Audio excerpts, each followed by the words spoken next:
మనం రోజు టైం కోసం వాచ్ అలాగే క్లాక్స్ చూస్తాం. ఈ క్లాక్స్‌లో టైం మనందరికీ ఒకేలా నడుస్తుంది. అంటే మన ఇంట్లో ఒక నిమిషం గడిస్తే, మన ఆఫీస్‌లో కూడా ఒక నిమిషం గడుస్తుంది. వేరే దేశంలో ఉన్న వాళ్ళకి కూడా ఒకే నిమిషం గడుస్తుంది. అలాంటప్పుడు మన యూనివర్స్ అంతా ఒకే టైం ఉండాలి కదా! బట్ నిజానికి అలా ఉండదు. యూనివర్స్ అంతా ఒకే టైం ఉండదు. ఒకసారి ఊహించుకోండి, మీరు కాంతి వేగంతో ప్రయాణించగలిగే ఒక స్పేస్ షిప్‌లో విశ్వంలో 2 ఏళ్లు ప్రయాణానికి బయలుదేరారు. ఈ ప్రయాణం పూర్తి చేసుకొని మీరు తిరిగొచ్చారు. ఇప్పుడు మీ చుట్టూ ఒకప్పుడున్న వాళ్ళందరూ మీ కంటికి చాలా ఓల్డ్‌గా కనిపిస్తారు. కనిపించడం కాదు, వాళ్ళు నిజానికి చాలా ఓల్డ్ అయిపోయారు కూడా. మీకు 2 సంవత్సరాలు గడిచాయి, కానీ వీరందరికీ దాదాపు 20 సంవత్సరాల పైనే గడిచిపోయాయి. నేనేదో ఫిక్షనల్ స్టోరీ చెప్తున్నాను అనుకోకండి. ఇది ఏమాత్రం ఒక మాయ కాదు, కానీ నిజానికి ఇది ఫిజిక్స్. అంతరిక్షంలో టైం మారిపోతుంది. ఒక్కొక్కరికి ఒక్కోలాగుంటుంది, ఇంకొకరికి ఇంకోలాగుంటుంది. దీన్నే టైం డైలేషన్ అంటారు. ఐన్స్టీన్ యొక్క రిలేటివిటీ థియరీ నుండి పుట్టిన ఒక మిస్టీరియస్ అలాగే మైండ్ బ్లోయింగ్ సైన్స్ కాన్సెప్టే ఈ time dilation. Einstein theory of relativity ప్రకారం టైం ఇలా మారడానికి కారణం ఒకటి స్పీడ్, అలాగే ఇంకొకటి గ్రావిటీ. ఈ 2 కాన్సెప్ట్స్ని ఐన్స్టీన్ 2 థియరీస్లో పబ్లిష్ చేశాడు. ఒకటి జనరల్ రిలేటివిటీ, ఇంకొకటి స్పెషల్ రిలేటివిటీ. ఇప్పటిదాకా మీకు ఈ కాన్సెప్ట్ అర్థం కాకపోయి ఉండొచ్చు. బట్ ఈ వీడియోలో అసలు టైం డైలేషన్ అంటే ఏంటి, ఈ టైం డైలేషన్ ఎందుకు జరుగుతుంది, అలాగే టైం డైలేషన్ గురించి ఐన్స్టీన్ యొక్క 2 థియరీస్ ద్వారా ఎక్స్ప్లెయిన్ చేయబోతున్నాను. వీడియో ఎండ్ అయ్యేసరికి మీకు టైం డైలేషన్ గురించి ఖచ్చితంగా అర్థమవుతుంది. వీడియో చాలా ఇంట్రెస్టింగ్గా ఉంటుంది, సో ఎక్కడ స్కిప్ చేయకుండా చివరి వరకు చూడండి. ఇక ఆలస్యం చేయకుండా వీడియోలోకి వెళ్ళిపోదాం.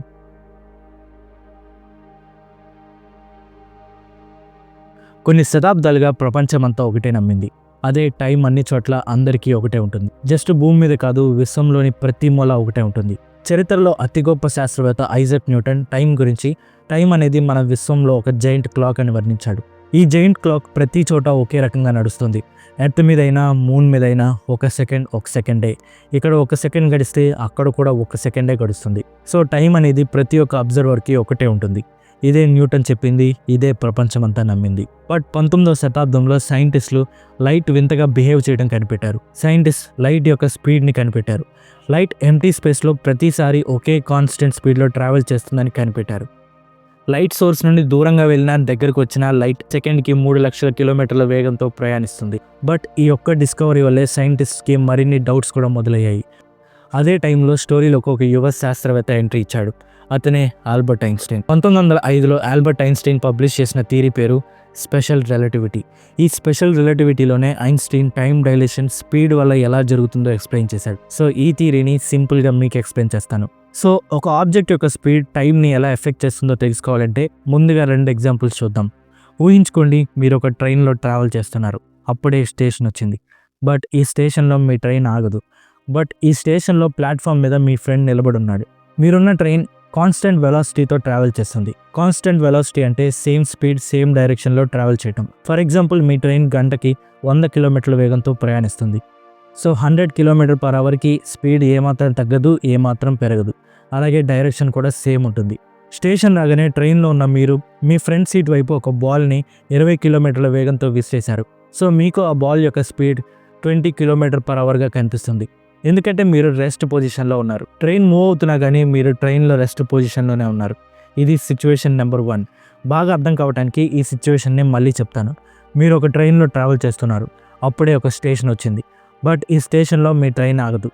బట్ ఈ స్టేషన్లో ప్లాట్ఫామ్ మీద మీ ఫ్రెండ్ నిలబడి ఉన్నాడు. మీరున్న ట్రైన్ కాన్స్టెంట్ వెలాసిటీతో గంటకి 100 కిలోమీటర్ల వేగంతో ప్రయాణిస్తుంది. స్టేషన్ రాగానే ట్రైన్లో ఉన్న మీరు మీ ఫ్రంట్ సీట్ వైపుకి ఒక బాల్ని గంటకి 20 కిలోమీటర్ల వేగంతో విసిరేశారు. సో ఆ బాల్ యొక్క స్పీడ్ మీకు 20 km/hగా కనిపిస్తుంది. ఇక సిచ్యువేషన్ నెంబర్ 2కి వద్దాం. ఇందాక చెప్పినట్లు బయట స్టేషన్ ప్లాట్ఫామ్ మీద మీ ఫ్రెండ్ నిలబడి ఉన్నాడు. మీ ఫ్రెండ్కి ఈ బాల్ ఎంత స్పీడ్గా వెళ్తున్నట్లు కనిపిస్తుందో తెలుసా? మీ ఫ్రెండ్కి ఈ బాల్ గంటకి 120 కిలోమీటర్ల వేగంతో ప్రయాణిస్తున్నట్లు కనిపిస్తుంది. మీరు త్రో చేసింది జస్ట్ గంటకి 20 కిలోమీటర్ల వేగంతో మాత్రమే. బట్ మీ ఫ్రెండ్కి ఈ బాల్ 120 కిలోమీటర్ల వేగంతో ప్రయాణిస్తున్నట్లు కనిపించింది. ఇలా ఎందుకు జరిగింది?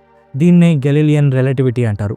మీ ఫ్రెండ్ పర్స్పెక్టివ్ నుండి చూస్తే బాల్ని త్రో చేయకముందే అది 100 km/h వేగంతో ప్రయాణిస్తూ ఉంది. ఎందుకంటే అది ట్రైన్ స్పీడ్ కాబట్టి. అలాగే ట్రైన్తో పాటు బాల్ కూడా మూవ్ అవుతుంది. సో త్రో చేసిన బాల్కి మరో 20 km/h స్పీడ్ యాడ్ అయింది. సో బాల్ యొక్క స్పీడ్ మీ ఫ్రెండ్కి 120 km/hగా కనిపిస్తుంది. దీనికి మరింత సింపుల్ ఎగ్జాంపుల్ చెప్తాను. అందరూ దీన్ని ఎక్స్పీరియన్స్ చేసే ఉంటారు. మనం హైవే మీద ట్రావెల్ చేస్తున్నప్పుడు ఆపోజిట్ లేన్లో వెళ్తున్న వెహికల్స్ మీ వెహికల్ని క్రాస్ చేసే టైంలో అవి ఎక్స్ట్రీమ్ స్పీడ్తో మన వెహికల్ని క్రాస్ చేస్తాయి. బట్ ఈ స్పీడ్ మనకే కనిపిస్తుంది. ఆ కార్ నార్మల్ స్పీడ్లోనే వెళ్తుంది. బట్ ఆ వెహికల్ యొక్క స్పీడ్ మన వెహికల్ యొక్క స్పీడ్ 2 యాడ్ అయ్యి మనకి అంత స్పీడ్గా కనిపిస్తుంది. దీన్నే రిలేటివ్ స్పీడ్ అంటారు. ఈ గెలీలియన్ రిలేటివిటీ అలాగే రిలేటివ్ స్పీడ్ ఈ 2 ఒకేలాంటి కాన్సెప్ట్స్. సో వీటిని బట్టి చూస్తే స్పీడ్ అబ్జర్వర్ని బట్టి మారుతూ ఉంటుంది. మన ట్రైన్ ఎగ్జాంపుల్లో కూడా అంతే. ఇందాక చూసిన 2 సిచ్యువేషన్స్లో ఒకసారి బాల్ యొక్క స్పీడ్ 20 km/h, ఇంకొక సిచ్యువేషన్లో బాల్ యొక్క స్పీడ్ 120 km/h. ఇప్పుడు ఈ రెండిట్లో ఏ స్పీడ్ కరెక్ట్ అనే డౌట్ మీకు రావచ్చు. నిజానికి ఈ 2 స్పీడ్స్ కరెక్టే, ఎందుకంటే స్పీడ్ అనేది రిలేటివ్. అంటే చూసే అబ్జర్వర్ని బట్టి స్పీడ్ ఉంటుంది. సో లోపల ఉన్న అబ్జర్వర్కి అది 20 km/h అయితే బయట ఉన్న అబ్జర్వర్కి 120 km/h. సో ఈ 2 స్పీడ్స్ కరెక్టే. స్పీడ్ అబ్జర్వర్ని బట్టి మారుతూ ఉంటుంది. బట్ ఇక్కడే ఒక పెద్ద ట్విస్ట్ ఉంది. ఈ లా అన్నిటికీ వర్తించదు. ఈ లా బాల్ లాంటి ఆబ్జెక్ట్స్కి మాత్రమే వర్తిస్తుంది. ఈ లా వర్తించని మరొకటి ఉంది, అదే లైట్. ఇందాక చెప్పినట్లు లైట్ యొక్క స్పీడ్ ఎప్పుడూ ఒకటే ఉంటుంది. ఐన్స్టీన్ స్పెషల్ రిలేటివిటీ ప్రకారం లైట్ యొక్క స్పీడ్ ఎప్పుడూ కాన్స్టెంట్గానే ఉంటుంది. లైట్ స్పీడ్ సెకండ్కి 3 లక్షల కిలోమీటర్లు. ఇక్కడ నుండే అసలు ఈ టైం డైలేషన్ కాన్సెప్ట్ మొదలవుతుంది. మళ్ళీ ఇప్పుడు మన పాత ఎగ్జాంపుల్ దగ్గరికి వచ్చేద్దాం. సేమ్ ఇందాకలానే మీరు ఒక ట్రైన్లో ట్రావెల్ చేస్తున్నారు. అప్పుడే ఒక స్టేషన్ వచ్చింది. బట్ ఈ స్టేషన్లో మీ ట్రైన్ ఆగదు. ఈ స్టేషన్లో ప్లాట్ఫామ్ మీద మీ ఫ్రెండ్ నిలబడి ఉన్నాడు.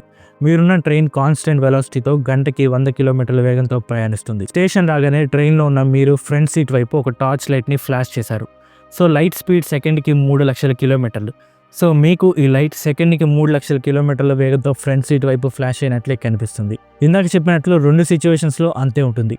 సిచ్యువేషన్ 2 ప్రకారం మీ ఫ్రంట్ పర్స్పెక్టివ్ నుండి లైట్ స్పీడ్ని క్యాలిక్యులేట్ చేస్తే లైట్ స్పీడ్ అప్పుడు కూడా సెకండ్కి 3 లక్షల కిలోమీటర్లే ఉంటుంది. లైట్ స్పీడ్కి ట్రైన్ యొక్క స్పీడ్ యాడ్ అవ్వదు, ఎందుకంటే ఇందాక చెప్పినట్లు లైట్ స్పీడ్ కాన్స్టెంట్గా ఉంటుంది. అలాగే గెలీలియన్ రిలేటివిటీ అలాగే రిలేటివ్ స్పీడ్ అనే కాన్సెప్ట్స్ ఈ లైట్కి పనిచేయవు. సో ఎటు నుండి చూసినా లైట్ స్పీడ్ ఒకటే కనిపిస్తుంది. సో మీ ఫ్రెండ్కి కూడా లైట్ సెకండ్కి 3 లక్షల కిలోమీటర్ల ట్రావెల్ చేసినట్లుగానే కనిపిస్తుంది. సో ఇక్కడ దాకా అందరికీ అర్థమయ్యే ఉంటుంది అనుకుంటున్నాను. ఇప్పుడు దాకా చెప్పిన దాని విషయానికి వస్తే స్పీడ్ ఆఫ్ లైట్ ఎప్పుడూ ఒకటే ఉంటుంది, ఏ అబ్జర్వర్ నుండి అయినా. సో ఈ లైట్ స్పీడ్ కాన్స్టెంట్గా ఉండడానికి స్పేస్ అలాగే టైంలో మార్పులు జరుగుతాయి. ఇంకొక మాటలో చెప్పాలంటే లైట్ స్పీడ్ని కాన్స్టెంట్గా ఉంచడానికి స్పేస్ అలాగే టైం స్ట్రెచ్ అవుతాయి. అర్థం కాలేదు కదా? దీన్ని అర్థం చేసుకోవడానికి మరొక ఎగ్జాంపుల్ చూద్దాం. ఈ కాన్సెప్ట్ని అర్థం చేసుకోవడానికి ఐన్స్టీన్ స్పెషల్ రిలేటివిటీలో ఒక క్లాక్ని వాడాడు. ఇది ఒక ఇమాజినరీ క్లాక్. ఇది మనం చూసే క్లాక్ లాంటిది కాదు, ఇది ఒక లైట్ క్లాక్. లైట్ క్లాక్ అంటే సింపుల్గా పైన కింద 2 మిర్రర్స్ ఉంటాయి, మధ్యలో ఒక బీమ్ ఆఫ్ లైట్ బౌన్స్ అవుతూ ఉంటుంది. సో కాసేపు ఇక్కడ మన ఇమాజినరీని వాడదాం. మనం పెద్ద లైట్ క్లాక్ తీసుకుందాం. ఈ లైట్ క్లాక్ యొక్క లెంత్ 150 కిలోమీటర్లు ఉండాలి. అంత పెద్ద లైట్ క్లాక్ని తీసుకుందాం. ఈ లైట్ క్లాక్లోని లైట్ ఒకసారి కిందకి రిఫ్లెక్ట్ అయ్యి మళ్ళీ పైకి రిఫ్లెక్ట్ అయితే 1 సెకండ్గా క్యాలిక్యులేట్ చేద్దాం. సో ఈ లైట్ క్లాక్ని మన భూమి మీద పెడదాం. ప్రతి సెకండ్కి లైట్ ఈ డిస్టెన్స్ ట్రావెల్ చేస్తుంది. ఇది స్ట్రైట్ డిస్టెన్స్. ఇప్పుడు ఇలాంటి ఇంకొక క్లాక్ని అంతరిక్షంలో పెడదాం. అంతరిక్షంలో రెస్ట్ పొజిషన్లో పెడదాం. సో అంతరిక్షంలో ఉన్నా కానీ 2 క్లాక్స్ సేమ్గానే నడుస్తున్నాయి. ఇక్కడ దాకా బాగానే అర్థమైంది అనుకుంటున్నాను. ఇప్పుడు ఇలాంటి క్లాక్నే ఒక మూవింగ్ స్పేస్ షిప్లో పెడదాం. ఈ స్పేస్ షిప్ ఇలా లెఫ్ట్ నుండి రైట్కి మూవ్ అవుతుంది. సో ఈ క్లాక్ని బయట నుండి అబ్జర్వ్ చేద్దాం. సో ఇక్కడ మీరు అబ్జర్వ్ చేస్తే లైట్ క్లాక్లోని లైట్ బయట ఉన్న అబ్జర్వర్కి ఎక్కువ దూరం ట్రావెల్ చేస్తున్నట్లు కనిపిస్తుంది.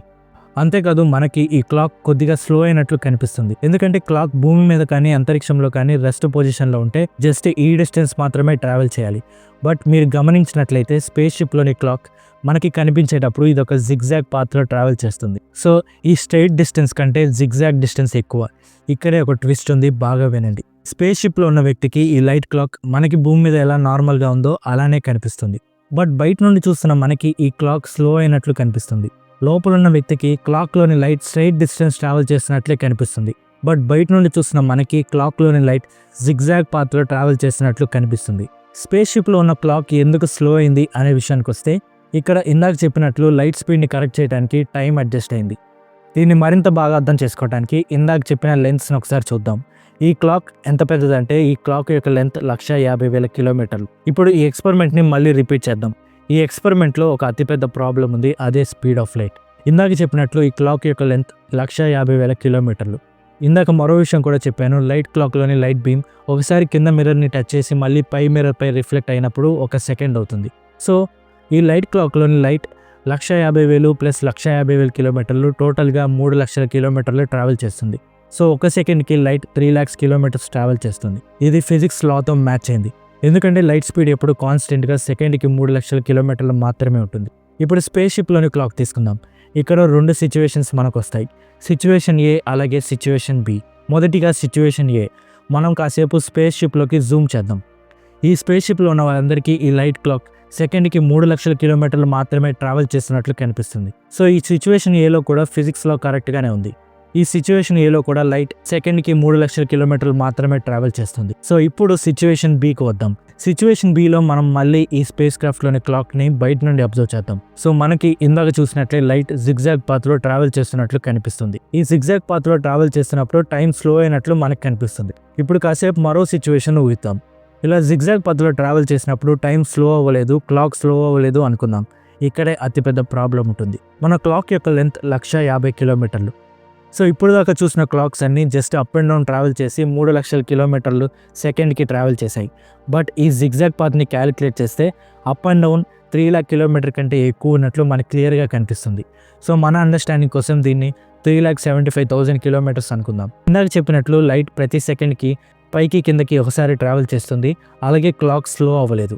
సో నార్మల్ క్లాక్ ఎలా ఉంటుందో ట్రావెల్ చేస్తున్న క్లాక్ కూడా అలాగే ఉంది. సో ఇప్పుడు బయట నుండి ఈ లైట్ క్లాక్లోని లైట్ స్పీడ్ అబ్జర్వ్ చేస్తే సెకండ్కి ఈ లైట్ 3,75,000 కిలోమీటర్లు ట్రావెల్ చేస్తుంది. సో ఇది ఇంపాసిబుల్. లైట్ సెకండ్కి 3,00,000 కిలోమీటర్లు మాత్రమే ట్రావెల్ చేయగలదు. ఎందుకంటే ఇదే లైట్ యొక్క స్పీడ్, ఇది కాన్స్టెంట్. ఎంతకంటే తక్కువ స్పీడ్లో ట్రావెల్ చేయదు, ఎంతకంటే ఎక్కువ స్పీడ్లో ట్రావెల్ చేయదు. సో లైట్ ఎక్కువ డిస్టెన్స్ ట్రావెల్ చేసే అవకాశమే లేదు. సో ఈ సిచ్యువేషన్లో మన పర్స్పెక్టివ్లో ఫిజిక్స్లా పని చేయటం లేదు.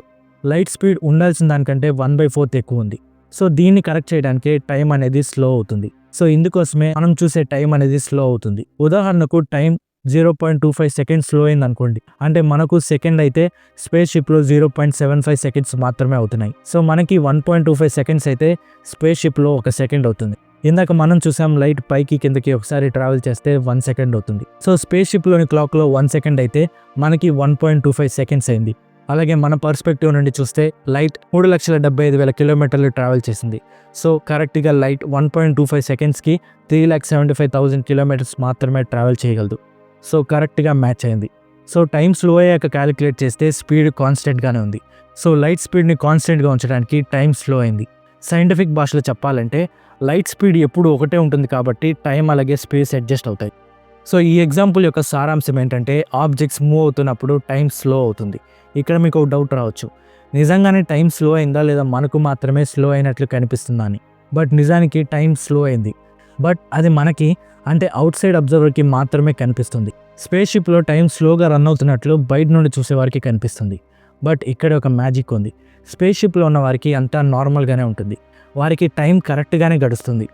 మనం 1 సెకండ్కి ఎలా ఫీల్ అవుతామో వాళ్ళు 1 సెకండ్కి కూడా అలానే ఫీల్ అవుతారు. ఉదాహరణకు ఇంటర్స్టెల్లర్ మూవీలోని మిల్లర్ ప్లానెట్ తీసుకుందాం. మిల్లర్ ప్లానెట్ మీద జరిగే టైం డైలేషన్ నిజానికి గ్రావిటీ వల్ల జరిగే టైం డైలేషన్. అయినప్పటికీ మన అండర్స్టాండింగ్ కోసం ఈ సిచ్యువేషన్ని కాసేపు వాడుకుందాం. ఇంటర్స్టెల్లర్ మూవీలో మిల్లర్ ప్లానెట్ మీద ఆస్ట్రోనట్స్కి టైం నార్మల్గానే ఉంటుంది. బట్ ఇక్కడ 1 గంట గడిచేలోపు ఎర్త్ మీద 7 ఏళ్ళు గడిచిపోతాయి. But astronauts point of view నుండి చూస్తే వారికి టైం నార్మల్గానే ఉంది. ఎర్త్ మీద 1 అవర్ ఎలా ఉంటుందో అక్కడ కూడా 1 అవర్ అలానే ఉంది. జస్ట్ 3 అవర్స్ మాత్రమే వారికి గడిచింది. At the same time earth మీద టైం నార్మల్గానే ఉంటుంది. అయినప్పటికీ టైంలో చాలా డిఫరెన్స్ ఉంది. సో టైం అనేది మారుతూ ఉంటుంది. టైం ఒక్కొక్కరికి ఒక్కోలా మారుతూ ఉంటుంది. కొందరికి తొందరగా గడిచిపోతుంది, కొందరికి స్లో అవుతుంది. బట్ వింత ఏంటంటే అందరికీ టైం ఒకేలా ఉంటుంది. ఇదే ఫిజిక్స్ యొక్క magic. So Albert Einstein publish చేసిన థియరీ ఆఫ్ స్పెషల్ రిలేటివిటీ ప్రకారం టైం అనేది స్పీడ్ని బట్టి మారుతూ ఉంటుంది. రెస్ట్ పొజిషన్లో ఉన్నప్పుడు టైం ఫాస్ట్గా గడుస్తుంది. అలాగే మూవ్ అవుతున్నప్పుడు టైం స్లో అవుతుంది. సో అలా అయితే మనం ప్రతిరోజు వెహికల్స్లో ట్రావెల్ చేస్తాం కదా, అప్పుడు టైం స్లో అవుతుందా అనే డౌట్ మీకు రావచ్చు. ఎస్, నిజానికి టైం స్లో అవుతుంది. బట్ ఇది చాలా చాలా చాలా తక్కువ. ఇది నోటీసబులే కాదు. టైం డిఫరెన్స్ నానో సెకండ్స్ కంటే తక్కువ ఉంటుంది. సో మరి టైంలో అవర్స్ లేదా మినిట్స్ డిఫరెన్స్ ఎప్పుడు వస్తుందంటే మనం లైట్ స్పీడ్లో కానీ లైట్ స్పీడ్లో ఎంతో కొంత స్పీడ్లో కానీ ట్రావెల్ చేసినప్పుడే టైం డైలేషన్ అనేది నోటీసబుల్ అవుతుంది. లేకపోతే టైం జస్ట్ కొన్ని నానో సెకండ్స్ లేదా అంతకంటే తక్కువ మాత్రమే స్లో అవుతుంది. స్పీడ్ పెరిగే కొద్దీ టైం మరింత స్లో అవుతూ ఉంటుంది. సో మనం లైట్ స్పీడ్కి చేరుకుంటే టైం చాలా స్లో అయిపోతుంది. ఎంత స్లో అవుతుందో అర్థం చేసుకోవడానికి మరో ఎగ్జాంపుల్ చూద్దాం. కాసేపు ఊహించుకోండి, మీకు ఒక బ్రదర్ ఉన్నాడు. మీరిద్దరు ట్విన్స్. సో మీ ఏజ్ సేమ్, అలాగే చూడటానికి ఒకేలా ఉంటారు. సో మీరు స్పేస్ షిప్ ఎక్కి యూనివర్స్ టూర్కి వెళ్ళారు. మీ spacecraft almost speed of లైట్లో హాఫ్ కంటే ఎక్కువ స్పీడ్తో ట్రావెల్ చేస్తుంది. సో 5 years ట్రావెల్ చేసి మీరు తిరిగి భూమికి వచ్చారు. బట్ వచ్చి మీ బ్రదర్ని చూసి షాక్ అయిపోయారు. ఎందుకంటే మీ బ్రదర్ ఏజ్ మీకంటే 25 years ఎక్కువ ఉంది. అలాగే మీ ట్విన్ బ్రదర్ చాలా ఓల్డ్ అయిపోయాడు. ఎందుకంటే అతనికి 30 years గడిచిపోయాయి. బట్ మీకు జస్ట్ 5 ఇయర్స్ మాత్రమే గడిచాయి. మీకు 5 ఇయర్స్ గడిచేలోపు భూమి మీద 30 ఇయర్స్ గడిచిపోయాయి.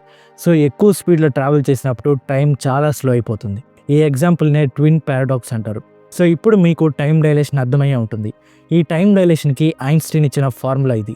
దీన్ని బట్టే టైం డైలేషన్ని క్యాలిక్యులేట్ చేస్తారు. బట్ దీన్ని ఇలా జస్ట్ థియరిటికల్గానే ఎలా ప్రూవ్ చేస్తారు అనే డౌట్ మీకు రావచ్చు. అందుకోసమే ఈ టైం డైలేషన్ని థియరిటికల్గానే కాదు ప్రాక్టికల్గా కూడా ప్రూవ్ చేశారు. దీనికోసం ఎన్నో ఎక్స్పెరిమెంట్స్ చేశారు. మొదటిది ఏరోప్లేన్ ఎక్స్పెరిమెంట్. 1971లో సైంటిస్ట్ హఫాలే అలాగే కీటింగ్ కలిసి ఒక ఎక్స్పెరిమెంట్ చేశారు. ఈ ఇద్దరు సైంటిస్టులు 2 అటామిక్ క్లాక్స్ని తీసుకున్నారు. ఇవి నానో సెకండ్స్ని కూడా కౌంట్ చేస్తాయి. ఒక క్లాక్ని ఎర్త్ మీద రెస్ట్ పొజిషన్లో ఉంచారు, ఇంకొక క్లాక్ని ఒక ఏరోప్లేన్లో ఉంచారు. ప్లేన్ చాలా స్పీడ్గా చాలా దూరం ట్రావెల్ చేసి వచ్చింది.